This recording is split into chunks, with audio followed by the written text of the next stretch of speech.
नमस्कार। मैं आपका दोस्त आरक्षक प्रीतम कुमार आपको एसएससी जीडी ज्वाइन करने का पहले दिए हुए गाइडलाइन की आम जानकारी देता हूँ, तो इसे ध्यानपूर्वक सुने। जिसे भी SSC GD BSF CRPF SSB CISF या असम राइफल ज्वाइन करना हो तो मेरे वीडियो को ध्यानपूर्वक सुने, ये आपको बहुत फ़ायदेमंद होगा। इसके लिए सबसे पहले आपको करना होगा कि आपके स्क्रीन में आप जाओ गूगल क्रोम में जाने के बाद आप एक एसएससी जीडी नोटिफिकेशन को टाइप करें। उसका पीडीएफ आएगा आपके पास, पीडीएफ को डाउनलोड कर लें। उसके बाद डाउनलोड करने के बाद उसमें दिए हुए गाइडलाइन को ध्यानपूर्वक पढ़ें। गाइडलाइन में जो हमारा 3 सबसे मेन इम्पोर्टेंट चीज़ होता है, तो ध्यान देने वाली बात है इसका। सबसे पहले आते हैं एज में। एज को ध्यान देने वाली बात है कि इसका जो एज होता है जनरल कास्ट के लिए 18 एज से 23 साल तक होता है। 18 साल से 23 साल तक जो जनरल में होते हैं।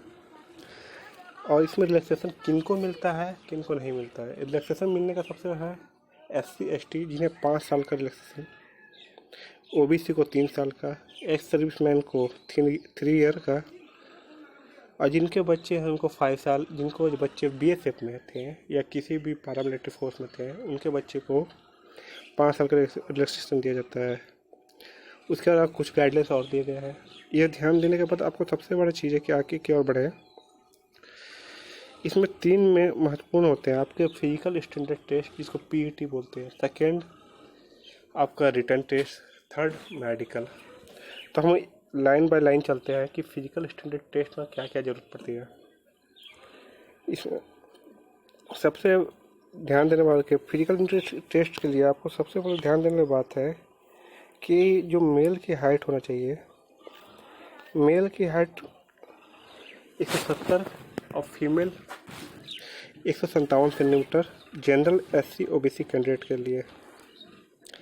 शेड्यूल्ड ट्राइब के लिए 162.5 सेंटीमीटर मेल के लिए, फीमेल के लिए 150 सेंटीमीटर। उसके बाद ध्यान देने वाला है अलग अलग क्षेत्र के लिए अलग अलग है, जैसे गोरखा अलग अलग क्षेत्र के लिए अलग दिया गया है। जैसे नॉर्थ ईस्ट, उनका मेल के लिए 162.5 सेंटीमीटर और महिला के लिए 152.5। इनके देने के बाद आता है चेस्ट मेल के लिए 80 सेंटीमीटर मिनिमम चाहिए आपको, और ये महिलाओं को अप्लीकेबल नहीं है। आपको चेस्ट एक्सपेंड करके 5 सेंटीमीटर एक्सपेंड करना है, जो आपको चेस्ट में किसी प्रकार का रोग या तो इसको चेक करने के लिए किया जाता है। अगर आपका फिजिकल हाइट और चेस्ट हो जाता है, उसके बाद वेट किया जाता है। वेट आपके हाइट के अनुसार होना चाहिए। तो ध्यान देना, वेट ऑलमोस्ट आपको नापा जाता है जैसे आपकी जितनी हाइट है उसे 100 माइनस करके जो आपका वेट होगा, इसको एक स्टैंडर्ड वेट माना गया है कि आप इसमें क्वालिफाई कर सकते हैं। उसके बाद आपका फिजिकल स्टैंडर्ड टेस्ट में ध्यान देने बात है आपका रनिंग जो होता है,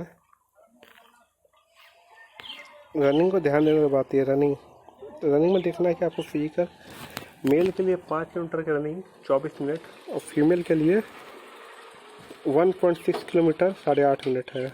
वही कैंडिडेट लद्दाख रीजन वाले जो पहाड़ी क्षेत्र के हैं, वहाँ उनका 1 किलोमीटर रनिंग 6.5 मिनट और महिलाओं के लिए 800 मीटर की रनिंग 4 मिनट है।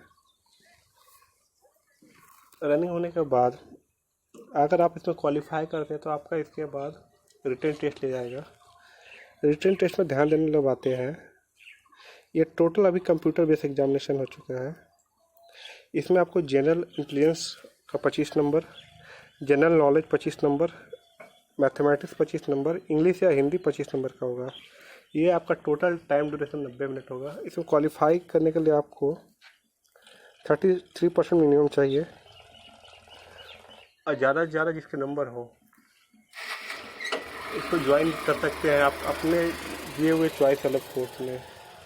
तो आप जो भी फोर्स में जो भी चॉइस करते हैं, आपका मार्क्स आपके ऊपर डिपेंड करता है कि आपको वो मिलता है कि नहीं। तो इसका है कि ये अभी मस्ट हो गया कि फिजिकल के साथ आपका रिटर्न भी मजबूत होना चाहिए। रिटर्न क्वालिफाई होने के बाद आपका सबसे महत्वपूर्ण चीज़ है कि आप अपने मेडिकल के ऊपर ध्यान दें। मेडिकल ध्यान देने वाली महत्वपूर्ण चीज़ें आपको 4 चीज़ें हैं। आपका आईसाइट जो आपका स्टैंडर्ड 6/6 होना चाहिए। सेकेंडली आपका भेंगापन नहीं होना चाहिए आई में, किसी प्रकार का चश्मा ना लगा हो, आपका ईयर नोज टीथ सब अच्छे हों। नोज में देखने वाली बातें होती है कि आपकी नाक टेढ़ा ना हो, जिसकी हड्डी होती है वो टेढ़ी ना हो, जिसको बोलते हैं डीएनएस प्रॉब्लम है, तो इसे कृपया डॉक्टर से चेक करा लें। दांतों में किसी प्रकार कीड़ा ना पड़ा हो, दांत आपके सही सलामत हो। उसके बाद आते हैं चेस्ट, किसी प्रकार के आपके शरीर में टैटू होना ना चाहिए, टैटू होना बहुत अनिवार्य नहीं है। उसके बाद ध्यान देने वाले आते हैं घुटने, नी का प्रॉब्लम को ध्यान देना है। आपका जब नी सटता तो उसको ठीक करने की कोशिश करें, आप अपने घर में प्रैक्टिस करके, ये ठीक हो सकता है। उसके बाद अपने फ्लैट फुट को, ये भी आपका प्रैक्टिस से ठीक हो सकता है। तो कृपया अपने ओबेसिटी में से मोटापे को कम करें, अपना वेट उतना ही रखें जितना आपके सही को देता है। जब आप जो आपको स्टैंडर्ड मांगा गया है उसके ऊपर कृपया ज़्यादा ध्यान दें। ये सब होने के बाद आपको अगर किसी मेडिकल कैटेगरी किसी चीज़ में एक बार छाड़ जाता है तो आपको रिव्यू कर सकते हो। आप इसको रिव्यू करने के लिए सबसे आपके लोकल डॉक्टर से उसको चेकअप कराना होगा। उसके बाद आपको उसका मेडिकल रिपोर्ट सपोर्ट बीएसएफ को भेजना पड़ेगा। ये होने के बाद अगर आप किसी प्रकार से पास कर जाते हैं या पास हो जाते हैं तो ये अच्छी बात है, भगवान की दुआ से आप पास हो जाए।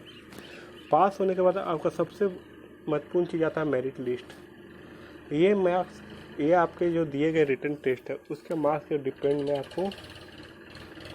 आपका मेरिट बनता है। मेरिट आपके दिए हुए चॉइस के अनुसार बनेगा, और जब ये आपके पूरा से क्लियर हो जाता है तो आपको कुछ दिनों बाद आप एक ज्वाइनिंग लेटर जाएगा, जिसके बाद आप एसएससी जीडी को आप means BSF CRPF CISF SSB को आप ज्वाइन कर सकते हैं। उसके बाद आप एक फोर्स मेंबर के सदस्य बन जाते हैं। आपको अगर जानकारी अच्छी लगे तो इसको शेयर करें, सब्सक्राइब करें, कमेंट करें। इसके लिए मैं आपका बहुत बहुत धन्यवाद, थैंक यू।